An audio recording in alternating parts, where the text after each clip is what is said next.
Et nous choisissons ligne droite et les droites de Husson, hein, c'est le titre de cette chronique, chronique présidentielle avec Édouard Husson, directeur de publication du Courrier des stratèges, professeur également des universités, ancien directeur général de l'ESCP Europe. Bonjour Édouard Husson. Bonjour. Alors aujourd'hui, de quelle droite Écoutez, vous nous parlez?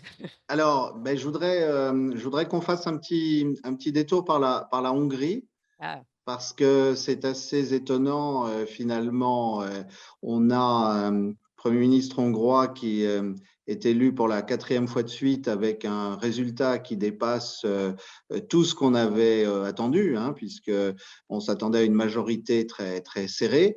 Et en fait, Viktor Orban a obtenu à nouveau la majorité des deux tiers, ce qui est tout à fait extraordinaire parce qu'il avait une opposition unie contre lui, qui avait même créé finalement quelque chose d'assez hétéroclite, puisqu'on avait un assemblage qui allait d'une vraie extrême droite, hein, le parti Jobbik, jusqu'à des socialistes, en passant par des libéraux et des conservateurs un peu dévoyés, comme celui qui était la tête de liste, Peter Markizai. on peut même plus Euh, l'appeler le Front républicain, celui-ci, s'il y a déjà de alors, l'extrême c'était droite un, dedans. c'était un, c'était un drôle de front républicain, mais finalement, tous les fronts républicains sont assez bizarres. Et donc, pour faire battre Orban, on avait mis en face de lui un catholique conservateur en pensant que ça marcherait. Alors, ce qui est intéressant, si vous voulez, moi, j'en tire trois leçons. La première, c'est que Orban a pris très au sérieux l'opposition. Il n'a pas du tout pris ça par-dessus la jambe. Et je crois que c'est quelque chose qui manque souvent aux droites françaises, c'est le sérieux et le fait que jusqu'au dernier moment, on se dit que rien n'est gagné. Là, je ne veux pas donner de nom ni distribuer de bons points et de mauvais points, mais on s'aperçoit quand même que dans le cas français, des candidats qui seront vraisemblablement à moins de 20% se voient déjà au deuxième tour et trouvent que c'est génial. Bon, Orban, il faut se rendre compte qu'il a fait plus de 50% des voix. Donc, ça relativise. La deuxième leçon, c'est que, bien entendu, la victoire, elle n'est pas que politique. Hein, ça, c'est une des idées qu'Orban a développées depuis des années, c'était qu'il ne suffisait pas de gagner des élections, il fallait aussi s'imposer dans le domaine culturel, il fallait ne pas abandonner l'école, l'éducation aux adversaires.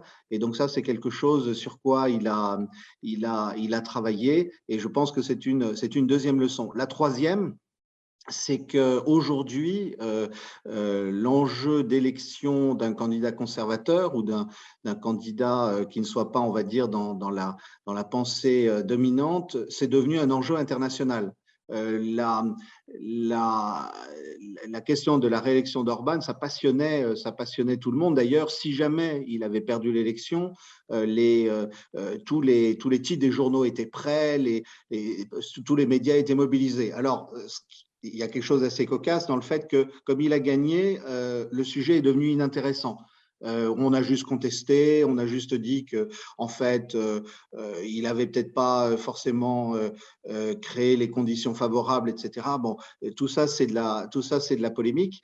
Mais je voudrais insister sur le fait que c'est extrêmement important ce qui s'est passé en Hongrie, parce que contrairement à la réputation qu'on lui fait, le système est tout à fait démocratique. Hein, on essaye d'expliquer que c'est un système dictatorial. On essaye de, on Et essaye qui ne de, respecte pas l'état de droit, voilà, exactement, exactement. Donc là, les il y valeurs avait de l'Union européenne. voilà. Et qu'est-ce que c'est que les valeurs de l'Union européenne? C'est les valeurs, ce qu'on appelle les valeurs de l'Union européenne, c'est les valeurs d'une partie des forces politiques européennes qui voudraient les imposer et qu'elles soient gravées dans le marbre sans qu'il n'y ait plus jamais d'élection. Donc, de ce point de vue-là, on a quelque chose d'assez intéressant. Mais je dirais que euh, on aurait dû y prêter beaucoup plus attention parce que on se plaint toujours que la droite échoue, que la droite n'arrive pas à ses fins. Or là, effectivement, modestement, on a un parti qui, depuis 4 élections, prend au sérieux les obstacles et déjoue les pronostics, hein, puisqu'il y a quelques Oui. semaines encore, on expliquait qu'il allait perdre. Oui, et comme vous dites, vous dites modestement, mais il s'agit là d'un 4e mandat consécutif avec une victoire très haut la main, hein, 53,1% des voix pour son parti Fidesz. Merci beaucoup, Édouard Husson, je rappelle, un directeur de publication du Courrier des Stratèges, qui nous présente cette chronique Les droites de Husson. 7h, 9h sur Radio Courtoisie, suivez la ligne droite.